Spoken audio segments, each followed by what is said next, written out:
ತಮಿಳುನಾಡಿನಲ್ಲಿ ಸರ್ಕಾರ ರಚನೆಯ ಕಸರತ್ತು ನಡೀತಾ ಇದೆ. ಈಗಾಗಲೇ ಕಾಂಗ್ರೆಸ್ ಕೂಡ ಟಿವಿಕೆ ಪಕ್ಷಕ್ಕೆ ಬೆಂಬಲವನ್ನು ಘೋಷಿಸಿರುವಂಥದ್ದು. ಮತ್ತೊಂದೆಡೆ ನಾಳೆ ಪ್ರಮಾಣ ವಚನ ಕಾರ್ಯಕ್ರಮಕ್ಕೆ ಈಗಾಗಲೇ ಟಿವಿಕೆ ಪಕ್ಷ ಕೂಡ ಸಿದ್ಧತೆಯನ್ನು ಮಾಡಿಕೊಂಡಿದೆ. ಇತ್ತ ಟಿವಿಕೆ ಪಕ್ಷದ ಮುಖ್ಯಸ್ಥ, ಶಾಸಕಾಂಗ ಪಕ್ಷದ ನಾಯಕನಾಗಿ ಆಯ್ಕೆಯಾಗಿರುವಂತಹ ನಟ ವಿಜಯ್ ಅವರು ಸದ್ಯ ಲೋಕಭವನಕ್ಕೆ ತೆರಳಿದ್ದಾರೆ. ರಾಜ್ಯಪಾಲರ ಭೇಟಿಗಾಗಿ ತೆರಳಿದ್ದಾರೆ ಅನ್ನೋ ಮಾಹಿತಿ ಈಗ ಸಿಗ್ತಾ ಇರುವಂಥದ್ದು. ರಾಜ್ಯಪಾಲರನ್ನ ಭೇಟಿಯಾಗಿ ಸರ್ಕಾರ ರಚನೆಗೆ ಹಕ್ಕು ಮಂಡನೆಯನ್ನ ಮಾಡಲಿದ್ದಾರೆ ವಿಜಯ್ ಅವರು. ನಮ್ಮ ಬಳಿಯಲ್ಲಿ ಇಷ್ಟು ಜನ ಶಾಸಕರ ಬೆಂಬಲವಿದೆ, ನನಗೆ ನಾವು ಸರ್ಕಾರ ರಚನೆಗೆ ಮುಂದಾಗಿದ್ದೇವೆ, ನಮಗೆ ಅವಕಾಶವನ್ನು ಕೊಡಿ ಅಂತೇಳಿ ತಮ್ಮ ಹಕ್ಕು ಮಂಡನೆಯನ್ನ ವಿಜಯ್ ಅವರು ಮಾಡಲಿದ್ದಾರೆ.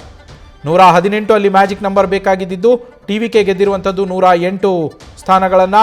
ಇದೀಗ ಕಾಂಗ್ರೆಸ್ 5 ಸ್ಥಾನಗಳು ಗೆದ್ದಿರುವಂಥದ್ದು. ಕಾಂಗ್ರೆಸ್ನ ಬೆಂಬಲ ಸಿಕ್ಕಿದೆ. ಇದಲ್ಲದೆ ಇನ್ನಿತರೆ ಪಕ್ಷಗಳು ಅಲ್ಲಿ ಗೆದ್ದಿರುವಂಥದ್ದು. PMK ಬೆಂಬಲ ಕೊಡೋದಕ್ಕೆ ಮುಂದಾಗಿದೆ, 4 ಸ್ಥಾನಗಳನ್ನು ಗೆದ್ದಿದೆ. CPI 2, CPIM 2, VCK 2 ಸ್ಥಾನಗಳನ್ನು ಗೆದ್ದಿದೆ. DMDK 1 ಸ್ಥಾನವನ್ನು ಗೆದ್ದಿದೆ. ಎಲ್ಲ ಪಕ್ಷಗಳು ಕೂಡ ಬೆಂಬಲ ಕೊಡೋದಕ್ಕೆ ಉತ್ಸುಕರಾಗಿದ್ದಾರೆ. ಅಲ್ಲಿನ ನಾಯಕರು ಯಾರ್ಯಾರ ಬೆಂಬಲವನ್ನು ವಿಜಯ್ ಅವರು ತೆಗೆದುಕೊಳ್ತಾರೆ ಅನ್ನೋದು ಸದ್ಯದ ಕುತೂಹಲ. ಈ ನಡುವೆ ಲೋಕಭವನಕ್ಕೆ ತೆರಳಿರುವಂತಹ ವಿಜಯ್ ಅವರು ಸರ್ಕಾರ ರಚನೆಗೆ ತಮ್ಮ ಹಕ್ಕು ಮಂಡನೆಯನ್ನ ಮಾಡೋದಕ್ಕೆ ಮುಂದಾಗಿದ್ದಾರೆ. ಅಲ್ಲಿನ ರಾಜ್ಯಪಾಲರಾಗಿರುವಂತಹ ರಾಜೇಂದ್ರ ವಿಶ್ವನಾಥನ್ ಅರ್ಲೇಕರ್ ಅವರನ್ನ ಭೇಟಿಯಾಗಿ ತಮ್ಮ ಹಕ್ಕನ್ನು ಮಂಡಿಸೋದಕ್ಕೆ ಹೋಗಿದ್ದಾರೆ. ಸರ್ಕಾರ ರಚನೆಗಾಗಿ ಟಿವಿಕೆ ಪಕ್ಷ ಸಿದ್ಧವಾಗಿದೆ ಅಂತ ಹೇಳಿ ರಾಜ್ಯಪಾಲರು ಅನುಮತಿ ಕೊಡ್ತಾ ಇದ್ದಂತೆ ನಾಳೆ ದೃಶ್ಯಗಳನ್ನು ಗಮನಿಸ್ತಾ ಇದ್ದೀರಾ. ಲೋಕಭವನಕ್ಕೆ ಹೋಗ್ತಾ ಇರುವಂತಹ ದೃಶ್ಯಗಳನ್ನು ನೀವೀಗ ಗಮನಿಸ್ತಾ ಇರುವಂಥದ್ದು. ವಿಜಯ್ ಅವರು ಲೋಕಭವನಕ್ಕೆ ತೆರಳುತ್ತಾ ಇದ್ದಾರೆ. ಸರ್ಕಾರ ರಚನೆಗೆ ಅವಕಾಶವನ್ನು ಕೋರಲಿದ್ದಾರೆ ರಾಜ್ಯಪಾಲರನ್ನ ಭೇಟಿಯಾಗಿ. ಈ ಸಂದರ್ಭದಲ್ಲಿ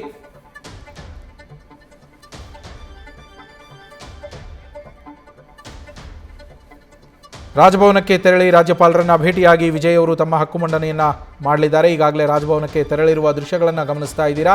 ಸದ್ಯ ರಾಜ್ಯಪಾಲರನ್ನ ಭೇಟಿಯಾಗಿ ಮಾತುಕತೆಯನ್ನ ನಡೆಸ್ತಾ ಇದ್ದಾರೆ ಅಂತ ಹೇಳಲಾಗ್ತಾ ಇದೆ.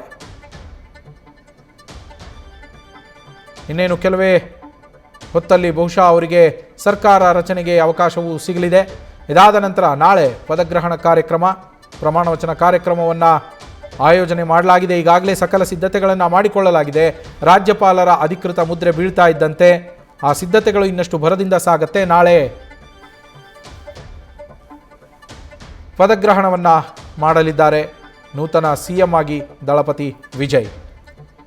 ಹಿಂದೆ ತಮಿಳುನಾಡಿನಲ್ಲಿ ನಟರು ನಟಿಯರು ಯಾರೆಲ್ಲ CM ಆಗಿದ್ರು ಅನ್ನೋದನ್ನು ಗಮನಿಸೋದಾದರೆ MGR ಅವರಾಗಿದ್ದರು, MG ರಾಮಚಂದ್ರನ್.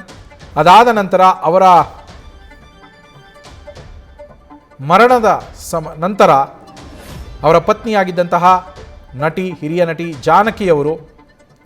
ಜಾನಕಿ ರಾಮಚಂದ್ರನ್ ಅವರು ಕೇವಲ 23 ದಿನಗಳಿಗೆ ಮಾತ್ರ CM ಆಗಿರ್ತಾರೆ. ಅದಾದ ಮೇಲೆ 90ರ ದಶಕದಲ್ಲಿ ನಟಿ ಜಯಲಲಿತಾ ಅವರು CM ಆಗಿ ಖ್ಯಾತಿಯ ಉತ್ತುಂಗಕ್ಕೆ ರಾಜಕೀಯದಲ್ಲೂ ಕೂಡ ಏರುವಂಥದ್ದು ಜಯಲಲಿತಾ ಅವರು.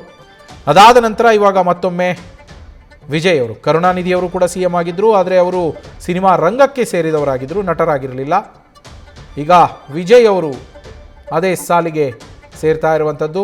CM ಆಗಿ ನಾಳೆ ಪದಗ್ರಹಣವನ್ನು ಸ್ವೀಕರಿಸುವ ಸಾಧ್ಯತೆಗಳು ಬಹುತೇಕ ದಟ್ಟವಾಗಿದೆ. ಈಗಾಗಲೇ ಅವರು ರಾಜ್ಯಪಾಲರನ್ನು ಭೇಟಿಯಾಗೋದಕ್ಕೆ ಹೋಗ್ತಾ ಇರುವ ದೃಶ್ಯಗಳನ್ನು ನೀವೀಗ ಗಮನಿಸ್ತಾ ಇದ್ದೀರಾ.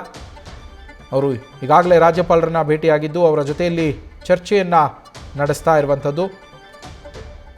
ತಮ್ಮ ಹಕ್ಕನ್ನು ಮಂಡಿಸ್ತಾ ಇದ್ದಾರೆ ವಿಜಯ್ ಅವರು. ನಾಳೆ ವಿಜಯ್ ಒಬ್ಬರೇ ಪ್ರಮಾಣ ವಚನವನ್ನು ಸ್ವೀಕರಿಸ್ತಾರೆ ಅಂತ ಹೇಳಲಾಗ್ತಾ ಇದೆ. ಅವರ ಜೊತೆಯಲ್ಲಿ 21 ಜನ ಸಚಿವರು ಕೂಡ ಪ್ರಮಾಣ ವಚನ ಸ್ವೀಕರಿಸ್ತಾರೆ ಅಂತ ಮೊದಲು ಹೇಳಲಾಗ್ತಾ ಇತ್ತು. ಆದ್ರೀಗ ಇರುವ ಮಾಹಿತಿಯ ಪ್ರಕಾರ ನಾಳೆ ಕೇವಲ ವಿಜಯ್ ಅವರು ಮಾತ್ರ ಪ್ರಮಾಣ ವಚನವನ್ನು ಸ್ವೀಕರಿಸ್ತಾರೆ.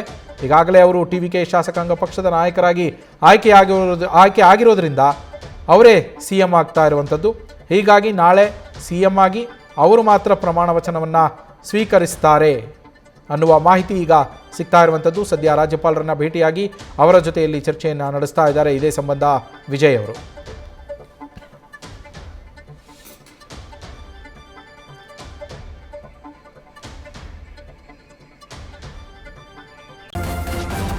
ನ್ಯೂಸ್ ಫಸ್ಟ್, ನಿರ್ಭೀತಿಯಿಂದ ನಿಮ್ಮ ಪರವಾಗಿ.